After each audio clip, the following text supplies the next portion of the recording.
দ্রুততম সময়ের মধ্যে গণভবনকে জুলাই গণঅভ্যুত্থান জাদুঘরে রূপান্তর করা হবে। আওয়ামী লীগ সরকারের গত ১৬ বছরের নিপীড়নের চিত্রও থাকবে সেখানে। গণভবন পরিদর্শন করে এ তথ্য জানান উপদেষ্টারা।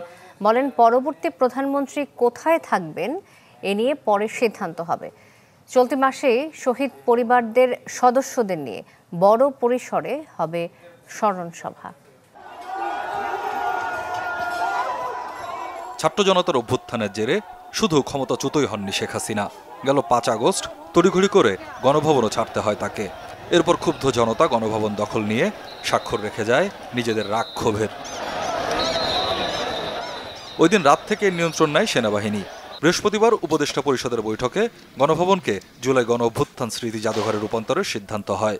এরই ধারাবাহিকতায় স্থাপনাটি পরিদর্শন করেন ৩ উপদেষ্টা। আলোচনা করেন গণপূর্ত ও স্থাপত্য বিভাগের দায়িত্বশীলদের সাথে। ঢালাইয়ের সেরা প্রিমিয়ার সিমেন্ট। পরে ব্রিফিংয়ে উপদেষ্টারা বলেন, জনগণের বিজয়কে ধারণ করার উদ্দেশ্যেই গণভবনকে জাদুঘরে পরিণত করা হবে, যা স্বৈরশাসকদের পরিণতির একটি নিদর্শন। আগামীকালের মধ্যেই এ বিষয়ে একটি কমিটি এবং কাজ শুরু হতে পারে পরবর্তী সপ্তাহে।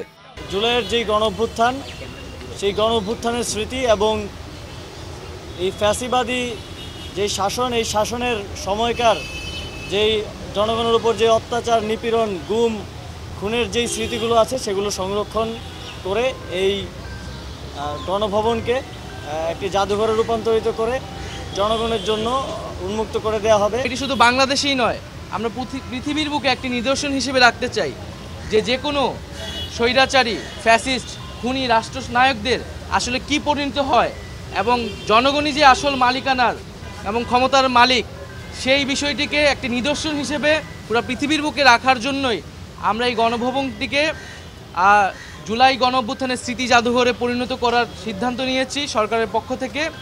উপদেষ্টারা জানান, জনতার ক্ষোভের বহিঃপ্রকাশের পর গণভবনের যে অবস্থা, সেভাবেই এই স্থাপনাকে রাখার চেষ্টা করা হবে। এক প্রশ্নের জবাবে বলেন, পরবর্তী সরকার প্রধানের বাসভবন কোথায় হবে সেটি পরের সিদ্ধান্ত। পরবর্তী প্রধানমন্ত্রীর বাসভবন বিষয়ে সেটা পরবর্তীতে আলোচনা হবে। এখন আমাদের যে প্রধান উপদেষ্টা ডক্টর মোহাম্মদ ইউনূস, তিনি যেখানে আছেন যমুনাতে, তিনি সেখানেই থাকবেন। সে মানুষের ক্ষোভের বহিঃপ্রকাশ পুরা বিল্ডিংটার চারিদিকে আসলে ছড়িয়ে রয়েছে।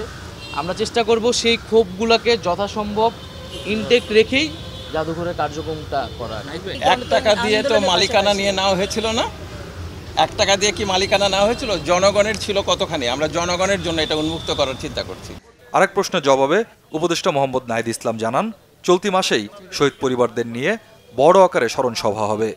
আহতদের ব্যাপারে এবং শহীদ পরিবারদের ব্যাপারে যে কমিটমেন্টগুলো, আর্থিক এবং অন্যান্য প্রতিশ্রুতিগুলো সেখান থেকে দেওয়া হবে এবং যে তালিকাটিও সেখান থেকে আমরা ঘোষণা করব। এটা এই মাসের মধ্যেই হবে। স্বপ্নিল শাহরিয়ার শিশির, চ্যানেল 24, ঢাকা।